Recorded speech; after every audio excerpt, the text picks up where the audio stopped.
Assalamualaikum warahmatullahi wabarakatuh. Ketemu lagi dalam channel Bang Cemis. Oke, pada kesempatan hari ini kita akan mempelajari tentang perkembangan model atom ya, teori model atom. Yang pertama adalah model atom Dalton. John Dalton ini melakukan eksperimen berdasarkan hukum kekalan massa, yaitu massa zat sebelum reaksi sama dengan massa zat sesudah reaksi. Jadi massa sebelum sama dengan massa sesudah reaksi. Ya, tahun 1803 John Dalton menemukan teori mengenai atom ya dalam bukunya New System of Chemical Philosophy ya. Model atom Dalton berbentuk bulat seperti bola bejar ya, seperti bola kelereng atau bola bekel ya. Jadi bentuknya bulat ya. Menurut Dalton ya, yang pertama, atom merupakan partikel terkecil suatu unsur yang tidak dapat dipecah lagi. Jadi atom merupakan bagian terkecil yang sudah tidak dapat dipecah-pecah lagi. Itu teori yang pertama. Teori yang kedua ya, atom dari suatu unsur yang sama memiliki berat, ukuran, dan sifat yang sama. Sedangkan atom dari unsur yang berbeda memiliki berat, ukuran, dan sifat yang berbeda pula. Jadi logis ya, jadi misalnya ada atom besi dengan atom oksigen ya. Oksigen itu berupa gas ya nantinya ya, kalau besi berupa padatan atau namanya logam. Nah, itu otomatis dari segi berat ya, ukuran, dan sifatnya otomatis akan berbeda. Tapi kalau atom oksigen dan oksigen akan sama ya, tapi kalau oksigen dan besi otomatis akan berbeda. Oke, teori selanjutnya adalah atom suatu unsur tidak dapat diubah menjadi atom unsur lain ya. Reaksi kimia hanya melibatkan penataan ulang atom-atom sehingga tidak ada atom yang berubah akibat reaksi kimia. Maksudnya apa? Jadi kalau kita mereaksikan antara atom H dan O ya, nanti hasilnya ya harus ada atom H dan O. Tidak mungkin ada atom yang lain atau tidak mungkin berubah menjadi atom lain ya. Itu maksudnya di sini ya. Jadi hanya penataan ya. Jadi tidak mungkin ada perubahan atau tambahan atom yang lain. Kemudian yang D, atom-atom bergabung membentuk senyawa memiliki perbandingan bulat dan sederhana. Jadi atom-atom ya kalau bergabung itu nanti membentuk bilangan bulat dan sederhana. Nah, jadi ini gambar model atom Dalton ya. Jadi cuma bulatan ya, seperti bola kastipol atau bola bekel boleh ya. Jadi intinya bulat ya. Oke, selanjutnya adalah kelebihan dan kekurangan model atom Dalton ya. Kelebihan model atom Dalton yang pertama, dapat menerangkan hukum kekalan massa ya, massa zat sebelum reaksi itu tetap ya. Kemudian yang kedua, dapat menerangkan hukum perbandingan tetap ya oleh Proust. Yang ketiga, mulai membangkitkan minat penelitian terhadap model atom ya. Jadi yang utamanya yang ketiga ini ya. Kemudian kelemahan model atom Dalton ya. Yang pertama, tidak dapat menjelaskan perbedaan antara atom unsur yang satu dengan unsur yang lain ya.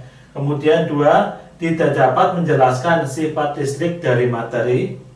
Yang ketiga, tidak dapat menjelaskan cara atom-atom saling berikatan. Yang keempat, adanya reaksi nuklir. Suatu atom dapat berubah menjadi atom lain ya. Jadi terutama dengan model sifat radioaktif ya. Suatu atom ternyata bisa menjadi atom yang lain. Contoh, ada uranium ya, dia mengalami peluruhan bisa menjadi atom yang lain, misalkan thorium dan yang lain ya. Jadi sekarang suatu atom ya, terutama atom yang bersifat radioaktif itu bisa menjadi atom yang lain. Kemudian 5, seiring perkembangan iptek ya, ternyata apa? Atom itu terbentuk dari partikel dasar seperti proton, elektron, dan neutron ya. Jadi teori Dalton tadi yang bahwa atom ternyata bagian terkecil ya, ternyata ada yang paling terkecil lagi, itu bagian-bagiannya, yaitu ada proton, elektron, dan neutron. Oke, model atom yang kedua adalah model atom Thomson ya. J.J. Thomson melalui eksperimen ya, eksperimennya yang dilakukan menggunakan tabung sinar katode. Menurut J.J. Thomson, atom berbentuk bulat ya, di mana muatan listrik positif yang tersebar merata dalam atom. dinetralkan oleh elektron-elektron yang berada di antara muatan positif. Elektron-elektron dalam atom diumpamakan seperti kismis dalam roti kismis, ya. Jadi ini biasanya terkenal dengan ini, ya. Jadi bentuk model atomnya seperti roti kismis, ya. Nah, ini adalah bentuk atom dari model atom Thomson, ya. Jadi bentuknya bulat, ya, seperti bola pejal. Kemudian ada elektron yang tersebar, ya, elektron yang tersebar. Nah, di sini belum diketahui muatan positifnya letaknya di mana. Jadi dia cuma di sini kalimatnya atom berbentuk bulat di mana muatan listrik positif yang tersebar merata dalam atom. Jadi konsepnya tersebar merata, jadi belum jelas di mana letaknya, ya. Jadi intinya apa? Ada perkembangan dari Dalton yang berupa bola pejal, ya, bola bulat, ya. Kemudian berkembang lagi, ya, ada elektron, ya, yang tersebar seperti kismis dalam roti kismis. Oke, kelebihan dan kekurangan atau kelemahan teori Thomson, ya. Yang pertama, kelebihan teori Thomson, ya. Satu, dapat menjelaskan bahwa elektron merupakan partikel subatomik. Jadi kalau Dalton itu kan atom merupakan bagian terkecil, ya. Jadi nggak ada bagian-bagian dari atom tersebut. Tapi pada Thomson dapat menjelaskan bahwa ternyata atom ada bagiannya, yaitu salah satunya adalah elektron, ya, yang dikenal dengan nanti kita sebut partikel subatomik. Nanti ada bagian-bagian atom seperti proton, elektron, dan neutron. Kemudian dua, dapat menjelaskan adanya sifat listrik atom, ya, yang ini yang tidak dapat dijelaskan oleh Dalton. Kemudian tiga, atom bersifat netral, yaitu jumlah muatan positif sama dengan jumlah muatan negatif, ya. Jadi pada Thomson ini mulai diketahui bahwa ternyata atom itu ada muatan positif dan negatif dengan jumlah yang sama. Selanjutnya kelemahan model Thomson, ya. Yang pertama, tidak dapat menjelaskan susunan muatan positif dan negatif dalam atom, ya. Jadi masih bingung muatan positifnya di mana, ya, muatan negatif di mana. Jadi baru ditampilkan muatan negatifnya, tapi muatan positifnya masih bingung letaknya di sebelah mana. Kemudian dua, tidak dapat menjelaskan adanya inti atom, ya. Jadi belum ditemukan adanya inti atom, ya. Yang ketiga, tidak dapat menjelaskan percobaan hamburan sinar alfa pada lapisan logam emas tipis, bahwa sebagian partikel alfa dapat diteruskan, dibelokkan, dan dipantulkan, ya, yang dikemukakan oleh Rutherford. Jadi intinya belum dapat menjelaskan percobaan hamburan sinar alfa, ya, yang dilakukan oleh Rutherford.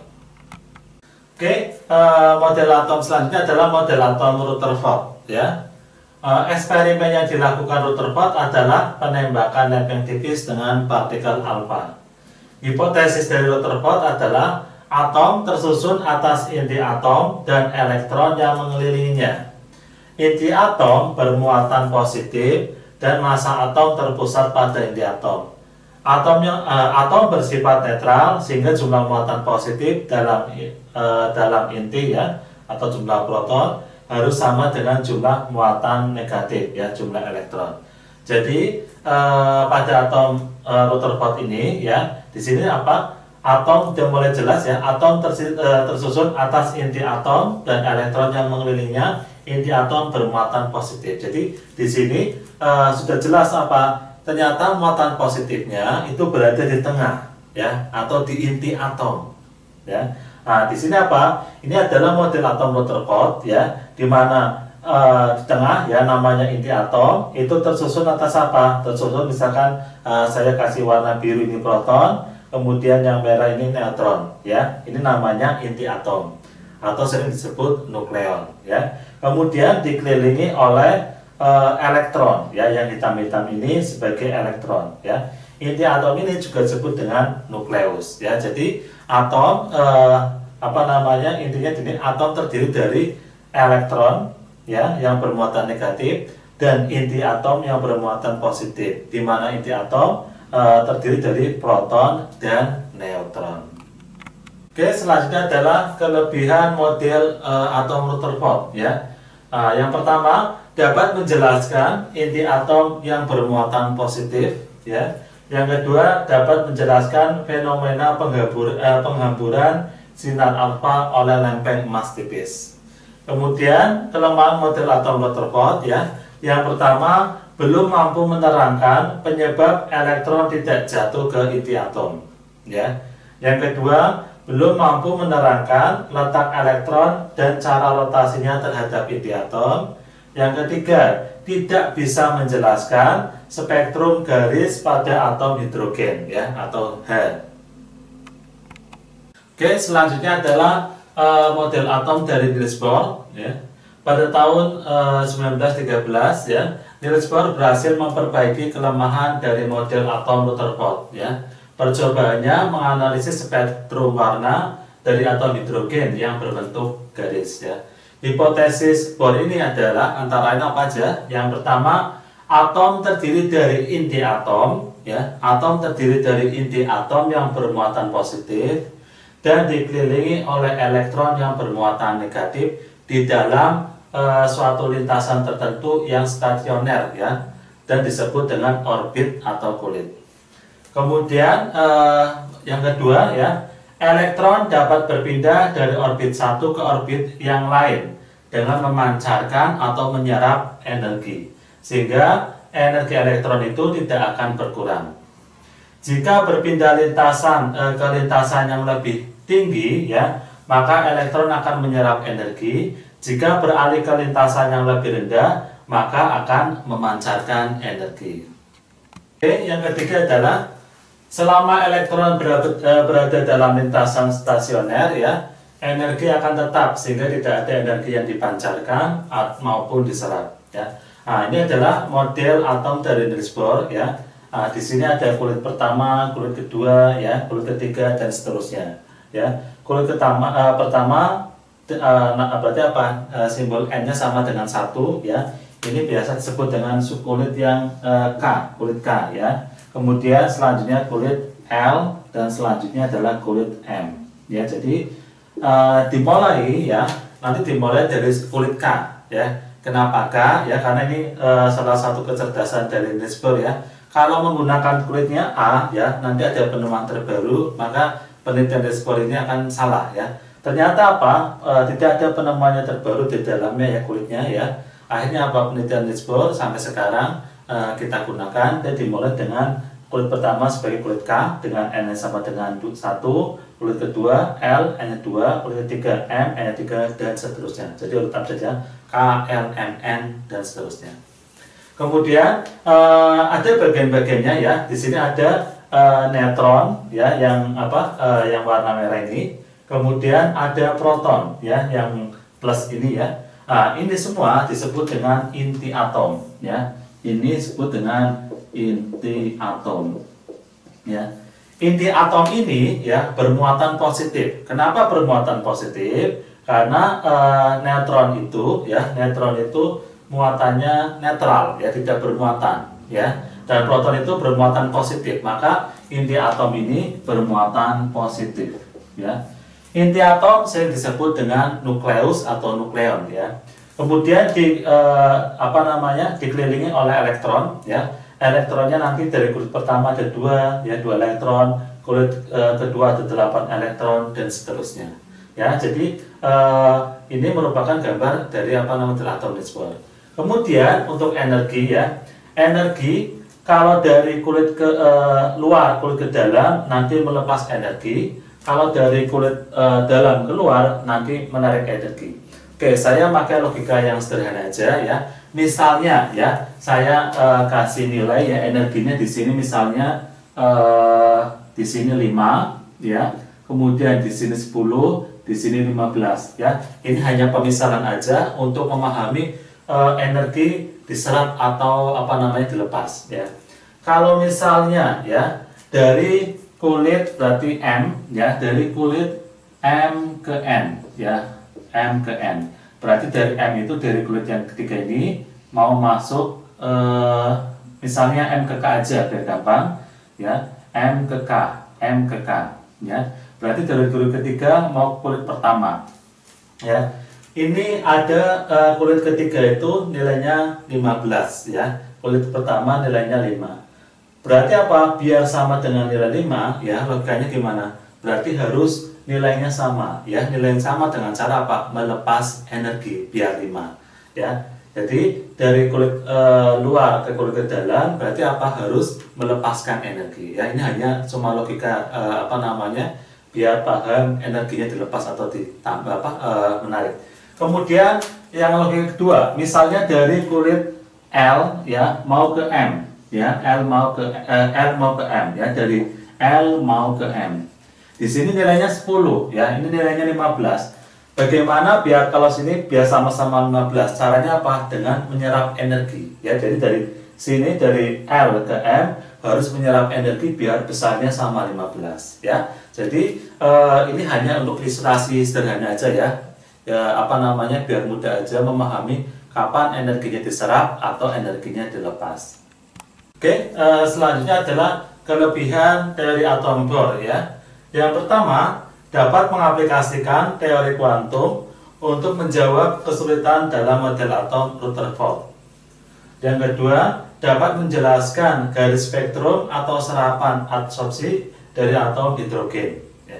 Kemudian yang ketiga, dapat menjelaskan bahwa elektron yang beredar mengelilingi inti atom mempunyai lintasan dan energi, ya, kulit dengan tingkat energi tertentu.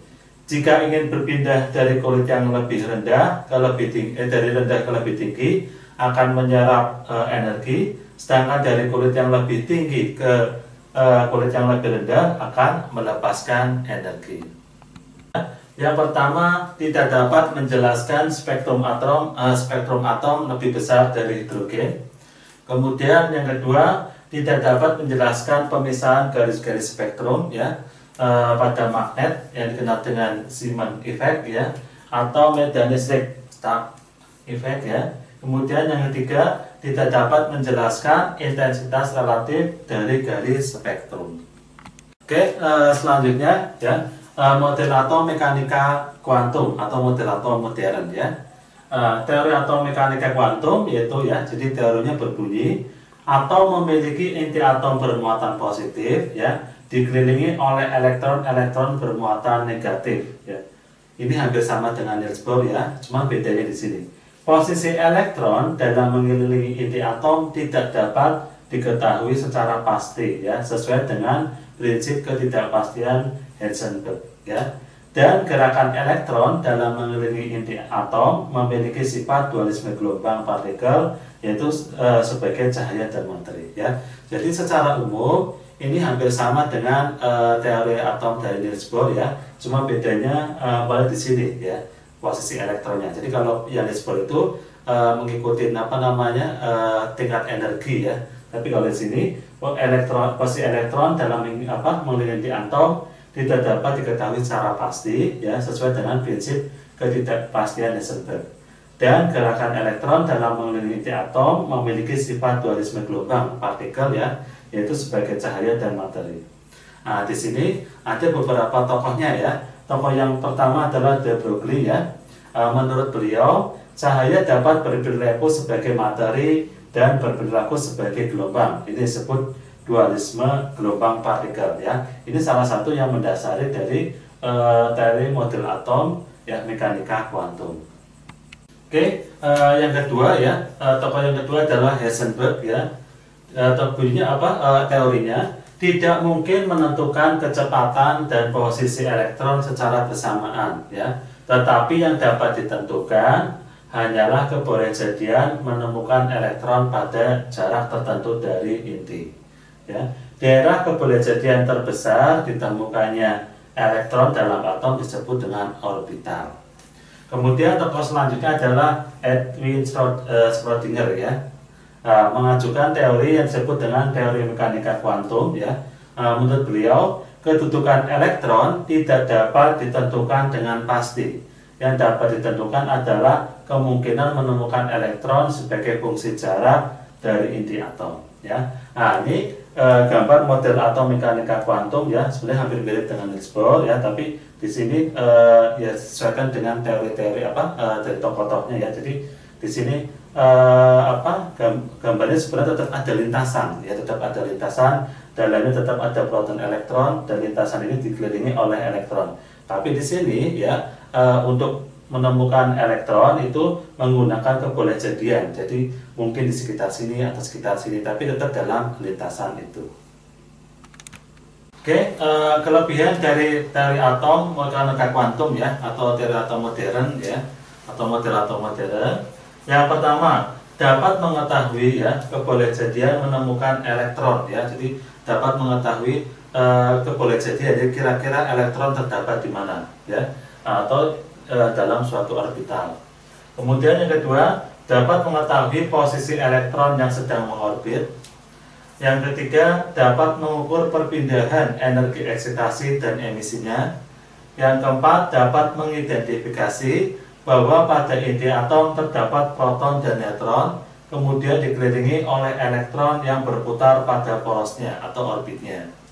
Kemudian yang kelima, mampu menjelaskan sifat atom dan molekul yang berelektron lebih dari satu. Selanjutnya kelemahan dari teori atom mekanika kuantum ya. Yang pertama, persamaan gelombang Schrödinger ya hanya dapat diterapkan secara eksak ya untuk partikel dalam kotak dan atom dengan elektron tunggal. Yang kedua, model atom kuantum sulit diterapkan ya di sistem makroskopik.